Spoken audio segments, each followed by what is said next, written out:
Yeah, I think we're ready to get started here, Aya. So I'd like to, first of all, invite everyone to click on the house up and join Advance NFT. That's my club I'm starting. And as of now, membership is closed because I really want to bring people in from the NFT community to the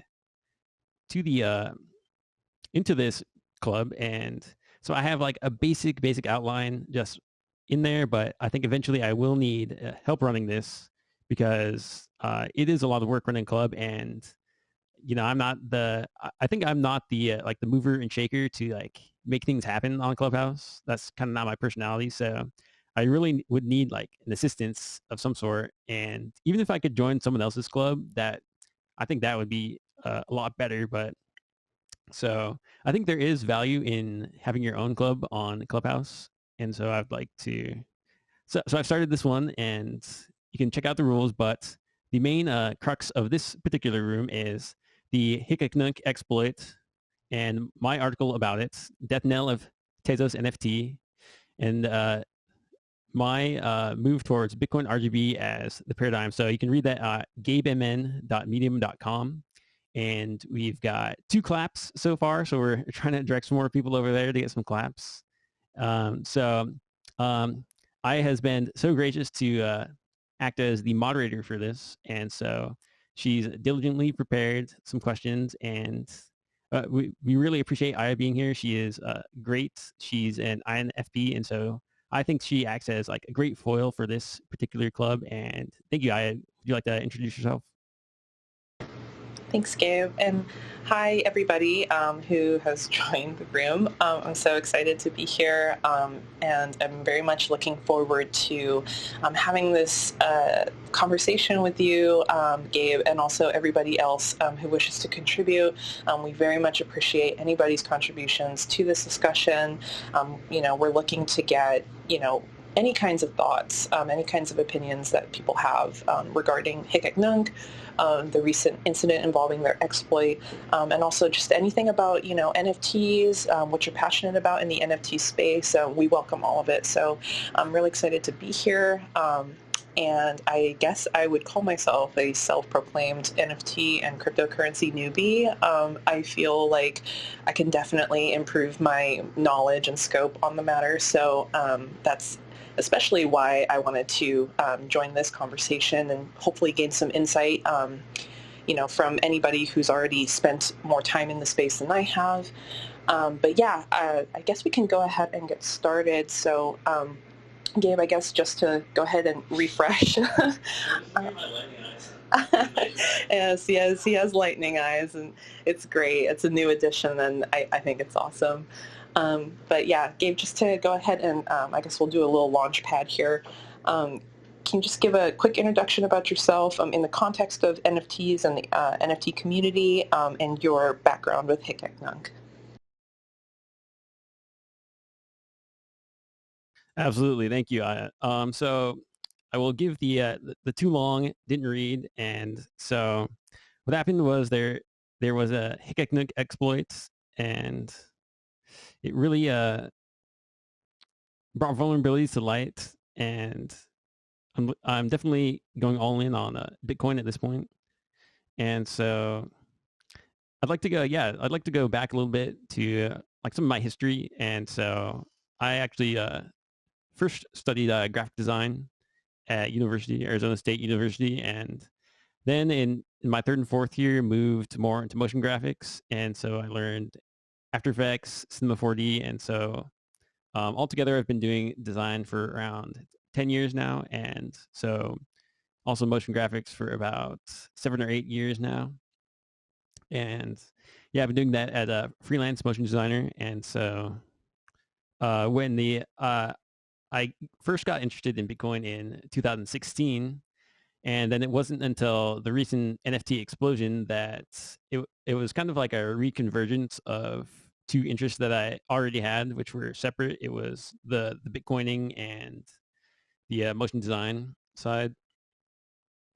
And so that kind of converged in NFT, and that's really what's pushed me towards coming more into like the interactive interaction design space. And I have a newsletter you can go to gabeandmen.substack.com to follow my newsletter where I have interaction design, motion design, and also interactive design. So I use primarily Cinema 4D, After Effects, and I'm also looking at interactive software like Unreal Engine and Unity, and definitely looking to get more into live settings with software like Touch Designer and Notch. And so my interests really span a broad spectrum, I would say. And so I think it really my basic idea going forward is to be a generalist, and then basically like a new media generalist, because I just really see so much overlap between these different fields, and basically the way to bring in my motion design stuff specifically into web 3D like 3JS, and as well as Babylon JS. And so that's what's really got me excited at this moment. So that gives you a little bit of my background, and that's what you were asking for, right? Yeah. I just wanted to have you give a quick introduction just on your design background, your experience, and also particularly in the context of NFTs and Nunc. And I think you did a really great job about kind of encompassing all of these, like you said, these overlapping aspects, right? These overlapping layers. And I think that really does kind of segue us into the next question that I had was open source. So for people who don't really have a good idea of like what an open source principle is, I think it's really important to understand that aspect when you're talking about Nunc, and especially about the exploit that happened, because it does tie into decentralized principles as well, and the issue that Nunc was running into, in regards to their development committee, or I guess you'd call it like a development group, board, I'm not sure. But yeah, so I just wanted to kind of pick your brain about open source principles. Can you give us a rundown with like a comparison, because I know Nunc uses Tezos. I know you're passionate about Bitcoin, so I kind of would like to know what the comparison would be between the two to start. Absolutely. So I think, you mentioned proof of stake right there at the end, and I think that that would be a bit separate from the governance, but like still related. So, I really don't know much about the Nunc governance. I will say this in terms of like open source and comparing it to the Bitcoin development. I would say that the Bitcoin developer community is more robust. We'll just put it lightly to say that. And so I think the problem comes with maybe a newness to the space, where I think that there are good intentions, but it's just sort of the environment of NFT in general allows for it's just very lax in terms of what is considered an NFT, I think. And so I believe in my article I bring up, I really got to direct people to the article because I really spent a lot of time to condense my thoughts on this. And so I'm looking at the article now. And so I think that the specific point to this I would look at the section called provenance is of secondary concern in NFT. And so there I talk about standards being undefined, and I talk about how claims of on-chain immutability are, just they're unfounded, because the people who are setting up the platforms, they're unfortunately just not they're not meeting any kind of standards. And so it's when you're talking about financial technology, I think there just needs to be a higher level of awareness of like the actual underlying technology. And I think it's really a communication error. And I really am excited to see the Bitcoin community, through things like the conference they had today, try and move closer to providing some level of education. The whole point of the conference was to like introduce investors into like Bitcoin projects. And so I think that's really a successful step forward because you kind of circumvent all the media, you circumvent all the FUD and just go straight to the investor, right? You just tell them what's up. Bitcoin is the one you want to be on, and everything else, well, it's dubious. Their claims are dubious. And so I will say that for that question. Okay, great. Thank you so much. I will touch on open source later on in the conversation, but you did a really great job explaining that, so I appreciate that. Let me just take a look here. I wanted to touch on the hen exploit itself. So walk me through what happened. So I know you minted your first NFT on Nunc. I kind of want to get some insight on, what was your vision going into Nunc as an artist, and then to find out, that this exploit had taken place. What was your initial reaction, and what were your biggest concerns at the time when the exploit was brought to light?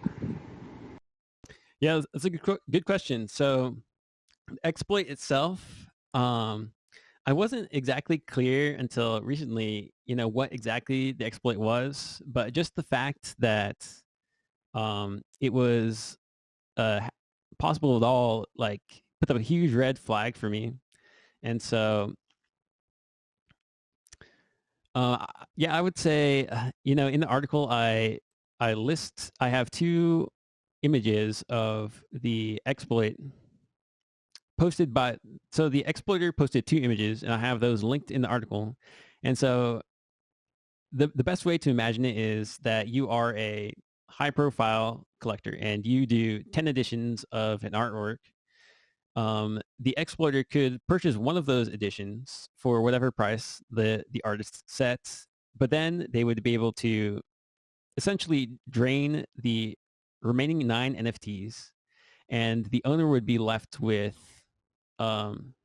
zero or a negative value of editions to sell, and therefore they would not be able to sell any more editions, but the exploiter would have access to those editions to sell on the secondary market. And so I think it's just very clear why that shouldn't be acceptable. And so that's the basics of the exploit. Okay, great. Thanks so much. Do you see other platforms that are available for minting NFTs and the like? Do you see them facing the same challenges that Nunc is facing at the moment? Well, this is the thing. I have not been able to look at the other platforms. The most recent one I was looking at is 888 The New World, and that's another platform endorsed by very high-profile artists in the NFT space. You can go see their website, 888 The New World. And so I looked at the blockchain behind that one. I looked at what they call the Flare protocol, and it has Spark tokens, and it didn't make sense to me. The assumptions made there is nowhere near the like the amount of trust there you have to put there is so much higher than what you need to do in the Bitcoin network. And all of these proof of stake chains, their claims that are, yeah, I'm trying to think of what to say to proof of stake chains here. It's really another it's really another room to have. You could have a whole room on the differences between proof of stake. And so, yeah, I'd really like to invite everyone in the room to go ahead and go ahead and back channel me or back channel Aya right now the messages, because I'm actually on the third party app, but back channel Aya and send her brainstorm ideas for the club, because she's going to add those to the running list that we have. And there's so many topics that we could talk about in terms of, is proof of stake better? Is proof of work better? Because I myself am like still debating in terms of NFTs. Do you need, like, is proof of stake acceptable if all you need is to timestamp? If that's what's necessary for like the community, if they're fine with that, like in the RGB paradigm, if a timestamp is acceptable, then I could see proof of stake being something to consider, but it just doesn't make sense to do it on anything other than the most popular chain, I think, because that chain will have the most longevity. And of course, Ethereum NFTs are not going anywhere.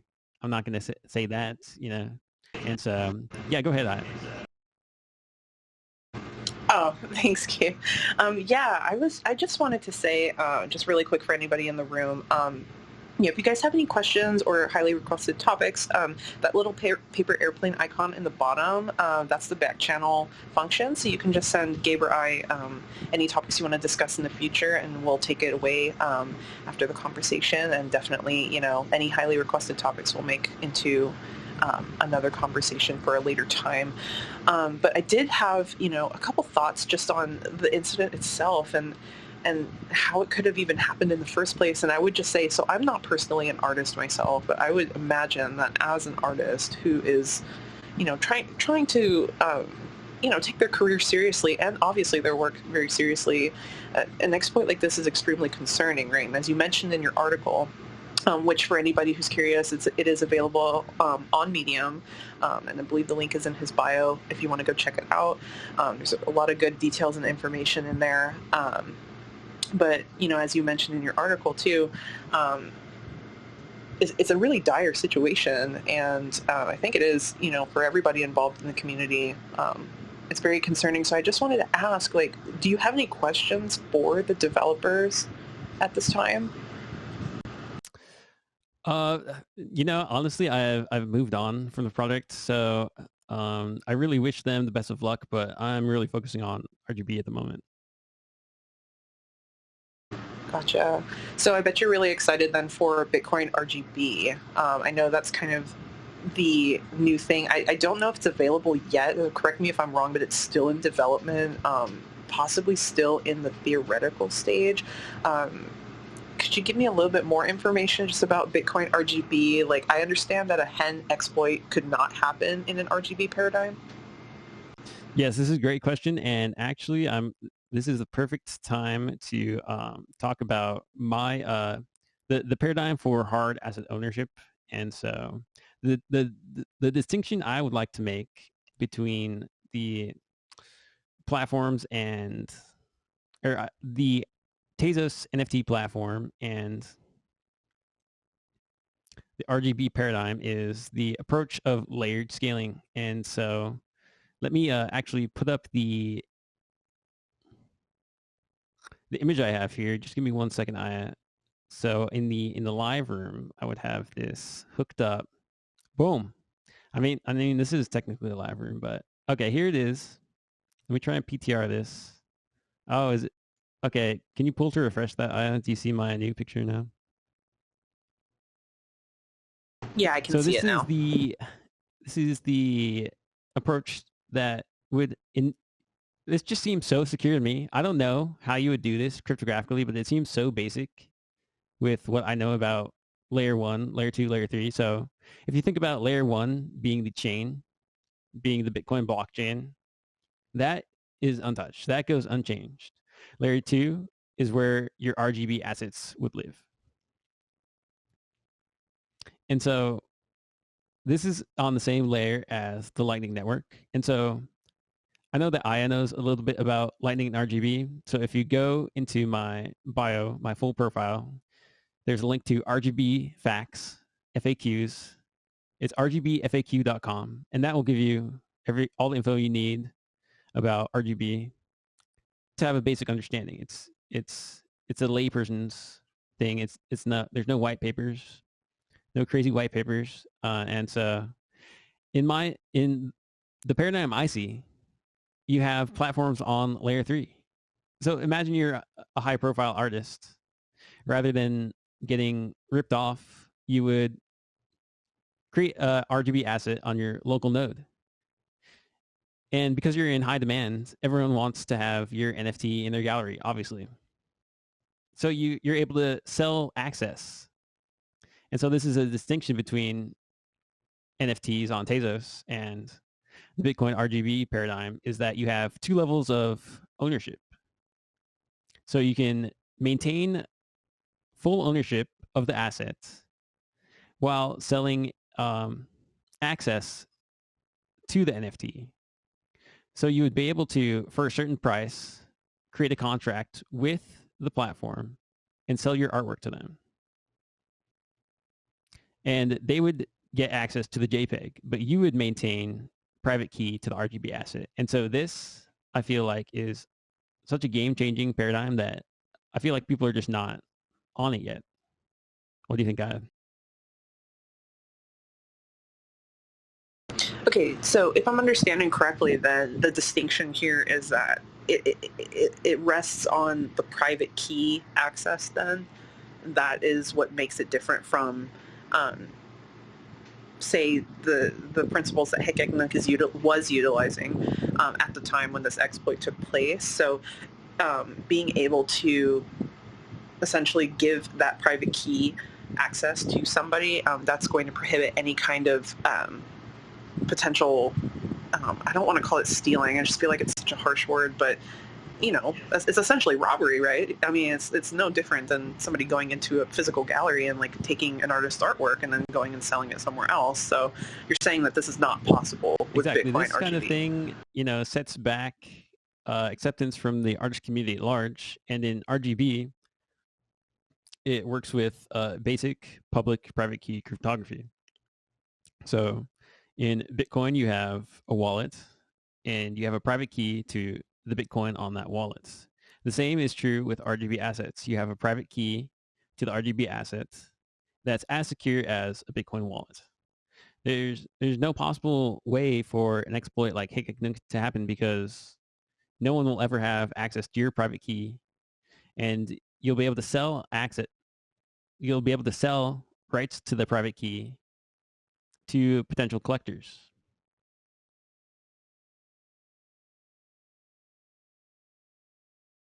Gotcha. Awesome. So, Thank you so much. It is. I think it's going to take me some time. I'll definitely have to go back and revisit your article. Do I need to explain it more? I'm trying to be a bit succinct with it, but do I need to explain it more, do you think? I guess the part that is not really clicking for me is when I think about private keys, what is stopping the person? So say you sell a private key so you're the artist and I want to get one of your NFTs, right? So you sell me private access so that I can essentially have access to that NFT. What's going to stop me from giving away that private access key to other users? Because it would be the same reason that you would not want to give away your Bitcoin wallet private key. It's the same thing as, the seed phrase. You can think of the private key to your asset as the seed phrase. You don't want to, give out your seed phrase. You wouldn't want to post your seed phrase on Twitter. And so like, in that way, so maybe if I explain a bit more about my vision about how to, you would also host your own assets on a local node. And so in that way, because you have the physical node there, it's entirely different than if you were to rely on the Tezos network solely. So you can run a Tezos node, but it wouldn't be the same because of the layered approach, I think.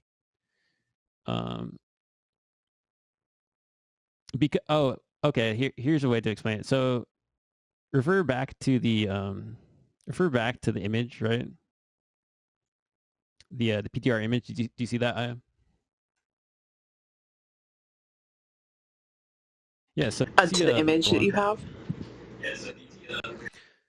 So yes, that is where the assets are anchored to. So maybe in the same way that you had those tethered, you added like the trend line in your graph, I could have like assets are tethered to the chain.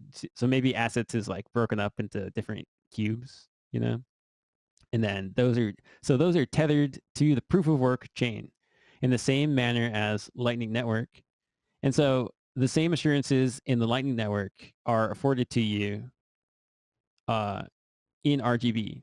And the goal of RGB is to be integrated into Lightning Network so that it can be as easy as running an app on the node in the Umbral software, for example. I set up an Umbral node for the first time because I had previously tried to set up a Lightning node and it was difficult to do it in command line. So I wanted to see how easy it was because I heard a lot of Bitcoiners talking about how easy it was, and the interface has cleaned up so much. And so in my vision, I see there being basically like an app store which has Bitcoin apps on it. And so one of those apps would be, I want to make the RGB assets app. It would be, it would be an app that had a smart contract, which would basically create your NFT. It would mint your NFT, right? Does that make sense? Right. So I'm understanding that one of the benefits of Bitcoin RGB paradigm is you're essentially eliminating this need for a platform, so to speak. So like you can host it on a local node. You would have the private access key, which is like it's basically serving in lieu of a seed phrase in this case. And so if the network does go down, like it would on a platform, then that's not really a concern here with Bitcoin RGB. Yes, well, you're relying on the Bitcoin network, so the Bitcoin network would have to be down. It would be the same thing as saying like, oh, I can't access my Bitcoin wallet because Bitcoin's down right now. It's that same level of assurance that you get.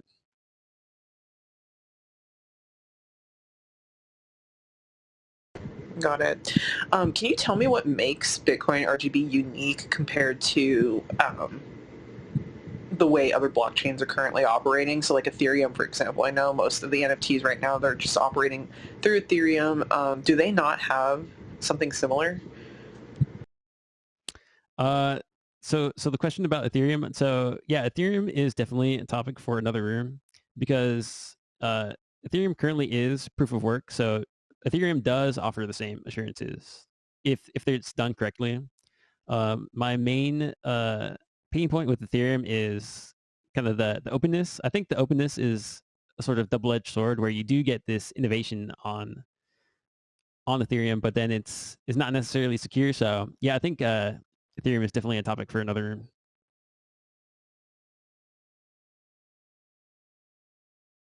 Okay, yeah, no worries. I'm just trying to see here. I mean, you've done such a good very detailed, so I really appreciate it. For someone like me who kind of needs it explained in layman's terms, and I mean, I would argue that I'm not alone in that challenge either. I think there is, like I said before, I feel like there almost is this like untouchable quality when it comes to cryptocurrency, which might seem like a catch-22 because I think cryptocurrency, Bitcoin in particular, right? It's touted as something for the people. And it's meant to kind of bring the community together, but I still feel like there's this I don't know, there's just a quality to it, and maybe it's just me and my own lack of research, and that I need to look more deeply into it, but it still kind of holds in its regard, like I said, this untouchable quality, and that it almost seems like you need to know a lot beforehand before you can even get your foot in the door. But I really appreciate, all of the information you've given so far. Your article as well has been extremely interesting.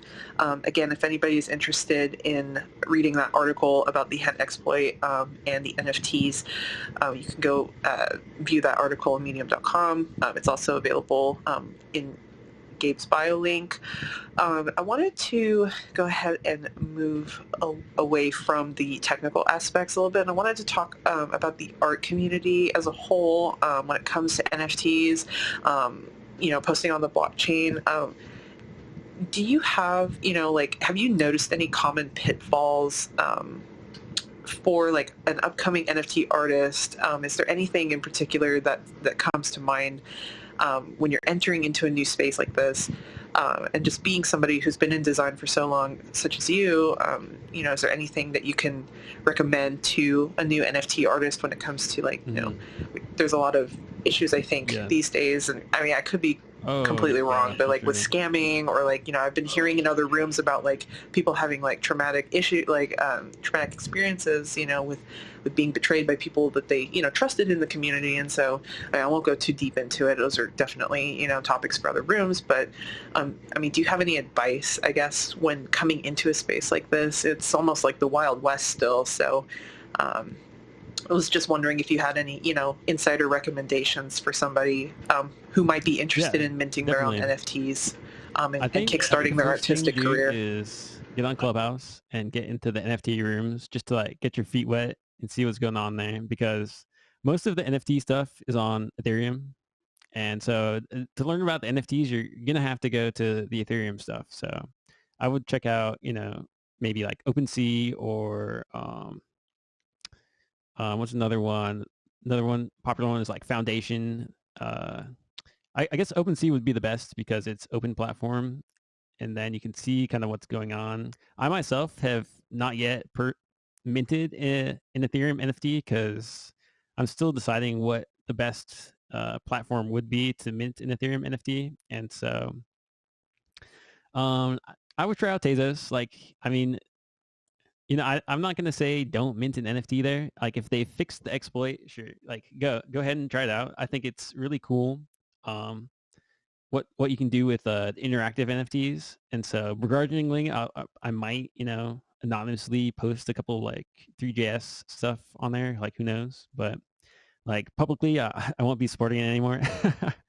And so in terms of pitfalls, it's kind of tough, but I would say it's not as scammy as you might think, because people just like collectibles, and you can totally justify spending money on your hobbies. And I really like what's going on with the NFT community.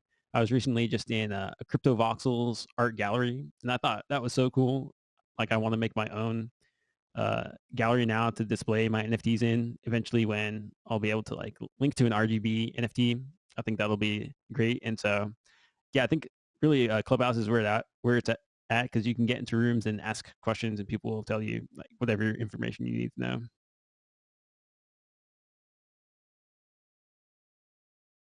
Right. Do you think there's anything in particular that artists are concerned with in the NFT space? Anything that they really hone in on, things that they're passionate about. I guess when I talk about concerns, I'm thinking mostly about provenance of their artwork, which is something that you did detail in your article as well. And I think you bring up a lot of good points, regarding provenance and the concept of value to an artist's pieces.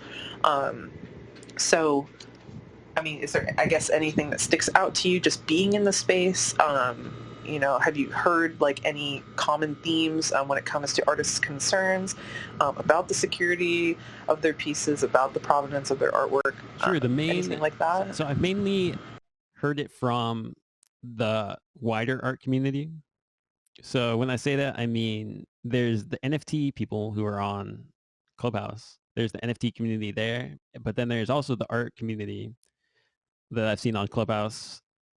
They're slightly different, but of course NFTs sort of invaded that dialogue, and so I've heard some issues from them, and I list them in the article. It's at gabemn.medium.com, and the title is "Get Nunc Exploit Knell of Tezos NFT in a Bitcoin Hard Asset Paradigm."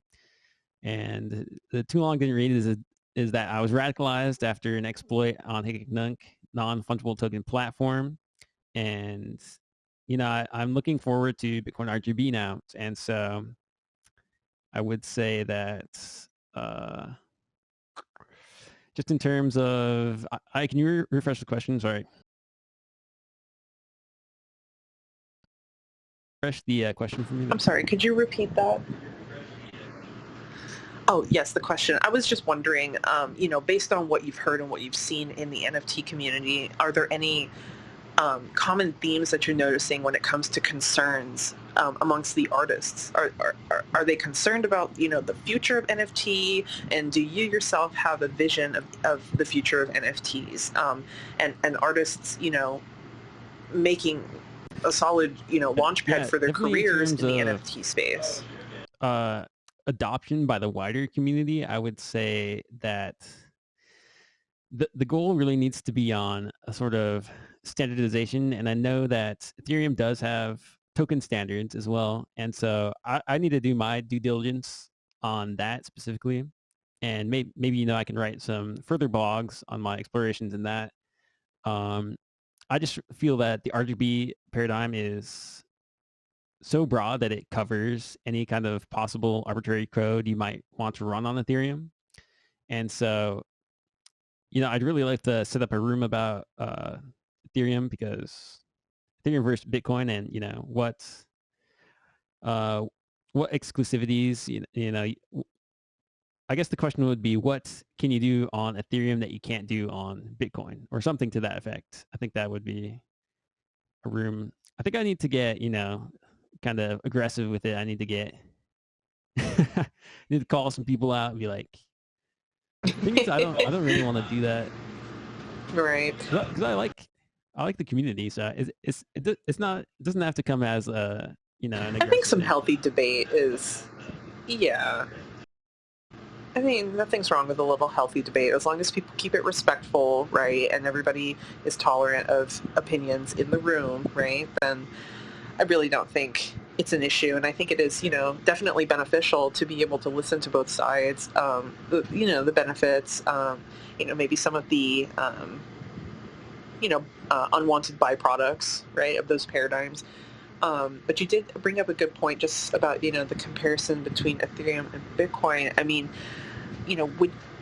I guess I'm wondering, is it by mistake or design that Bitcoin is so late to the game when it comes to NFTs? I mean, is there a reason behind why, they're either unable to due to the structure of their paradigm, or do you think it's because of the nature of their development, it being open source, open source principles, so they're not able to make, these like vast sweeping decisions as quickly? Wait, can you say the question again? Just a bit more succinct. Yeah, no worries. Yeah, I know sometimes the connection can get a little spotty. So the question that I had was, is it by mistake or design that Bitcoin has arrived to the NFT game so late? I would say in comparison to other blockchains. That it was a sort of, it was a weird thing that happened. I think the best way maybe to look at it is from the lens of Bitcoin Uncensored, so this was a show in 2016, I believe, 2000. So it might have been before that as well, 2015. I'm not sure, because actually when I came in, the duo had already broken up. But this was one of they were into rare pepes, and actually the cause of the splits of the show was over a rare pepe dispute, because they were concerned about whether or not they were scamming their community because of how much money they had made on the rare pepes. So what they did is they were kind of like insiders on these rare pepe NFTs, and so they were able to buy, rare pepe number 1, for example, the very first rare pepe. And then once they started promoting it on their show, it became very popular, and then everyone wanted the pepes, right? And so they were on the fence. They felt weird about how they had made money off of that, and so it ended up in a split. So it was just carried on by Chris Rose, and so I think there's something to that. I think we need to explore that a little bit more and see what exactly turned them off to NFTs. I think it's also the Bitcoiners are just generally not in the art world, so they don't really understand this buying and selling of art market, which I think has a huge influence on sort of the legitimacy of that. So I think they're not really thinking in terms of that. They're still thinking in terms of everything on Ethereum is a scam, and they're all in on Bitcoin. So does that make a little more sense now?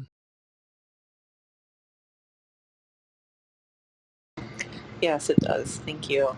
When we think about the future of NFTs, artists being, present in that space, putting NFTs on the blockchain, I mean, I think we've really entered into a new and exciting era, when it comes to crypto, because, I would say this is all kind of I mean, it had its, beginnings, right? Several years ago. I think, you had mentioned CryptoKitties at one point, and that was kind of like the OG NFT, the grandfather of the NFT movement, maybe. But I feel like really in the last year, maybe 9 months, it's really exploded on the scene, and we're starting to see, like almost like a mass movement, right, of NFTs on the blockchain. And I think it really opens up new possibilities in the future too, to other, other exciting experiences being put on the blockchain as well. So I'm interested, really in what your vision is, right? What your holistic vision is of the future of NFTs. I'm optimistic. I do find some aspects of it still a little unsettling. I mean, I definitely think a conversation needs to be had about, what responsibilities do the developers have for these blockchains and for these paradigms that are affecting so many people. I mean, we're when we were talking about cryptocurrency just by itself, right? It is what it is. It's cryptocurrency, but now you're talking about NFTs, so you're talking about people's livelihoods, right? Some people are actually, paying money to participate in some of these things. And so I think there definitely needs to be a constructive conversation about the responsibilities of the developers as well as the responsibilities of the artistic community as a whole, and what needs to be done as a group to make sure that these spaces are sustainable, that they're respectful, and that they're kept with integrity. What do you think? Crucial. I think that if you're talking about artists and making a living as an artist, the security of the platforms that the NFT platforms is paramount, right? I don't think there's any disputing that, and I think it just shows a immaturity and a nascency in the space that people so quickly adopt something like Hen without auditing what contracts go on. And I think that comes along with the exuberance of the bull markets as well. And so my vision for the future is a lot more due diligence on the part of the artists to do at least the basic work to learn how Bitcoin works, and or even Ethereum, learn the basics of Ethereum, and just start to consider, okay, how is the actual asset secured?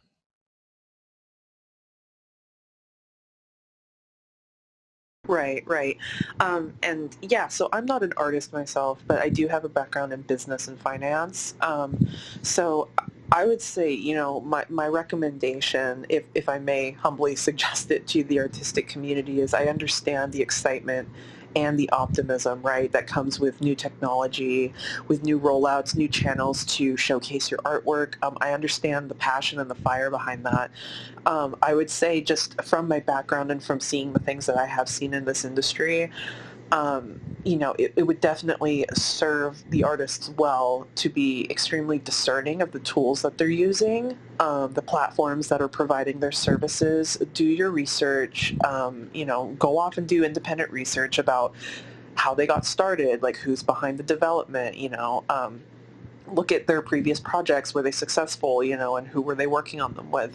I would definitely, recommend that artists do that, so as to avoid, potentially being negatively impacted by projects that are maybe still in the works. I think a lot of times when we see a platform that's live on the internet, we make the assumption just by looking at it, with Nunc especially. I'm going to go revisit that really quick, but like Nunc, its interface was, it was really sleek, it was modern, it gave off a really quote unquote artsy feel, right? And so I think there was this false sense of security that, it was a fully baked project, and that, all of its inner workings were solid and infallible, right? But I think a lot of times we need to understand that just because a site is live online, it doesn't necessarily mean that it's completed, right? And there could be somebody or a group of people in the background that are still working and making tweaks.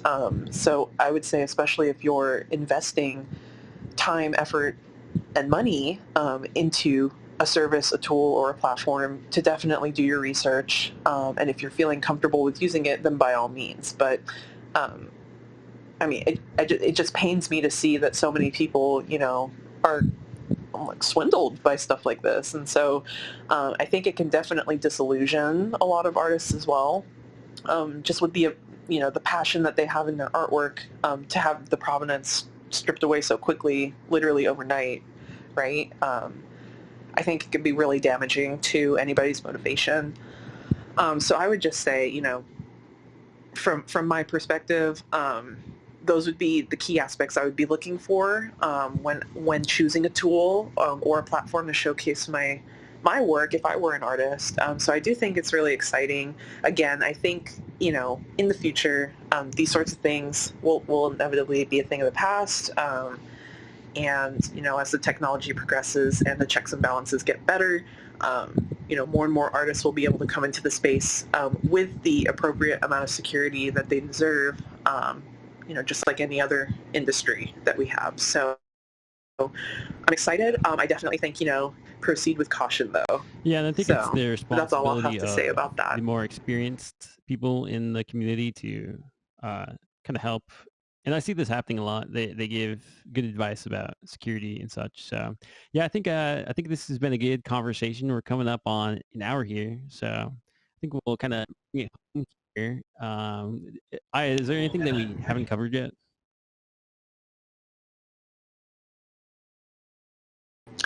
I don't believe so. I think we've touched on pretty much everything that we wanted to touch on for this time around. I just wanted to ask you, what would be the best way to get involved in this group in the future? If anybody would be interested in joining future conversations about... We're just about to end it, unfortunately, but if you join the room, we were just talking about my article. You can read it at gabemn.medium.com, and it's about the Hickok Nunc exploits and the Bitcoin RGB paradigm. And I'm thinking about possibly uploading this, but this is our very first room, a pilot room, you can say. And so, yeah, we're just about to close it here, but it looks like we've got Heaven in here. So yeah, let's invite her on stage. How's it going, Heaven?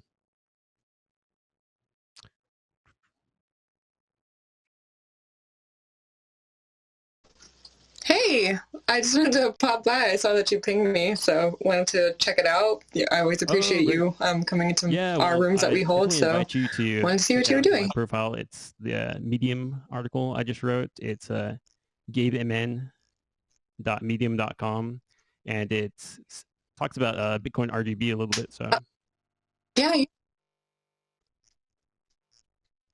Oh, awesome. Yeah. I followed the room as well, so I should be getting notifications about whenever y'all do this again. Nice to meet you as well, Aya. Yeah, so... Hi, nice to meet you. In your Bitcoin room, most likely? Yep. Tomorrow we're holding a room for fashion and NFTs. Right now I only have one confirmed speaker, so if there's actually anybody that y'all would be interested in hearing from regarding that topic, whether that's making digital clothing or models, I know a lot of people are doing like avatars. Okay, yeah, let me see, because I do follow... Yeah, I'm trying to get more people to join. You've seen the Fabricant guys. Maybe you could have you reached out to them?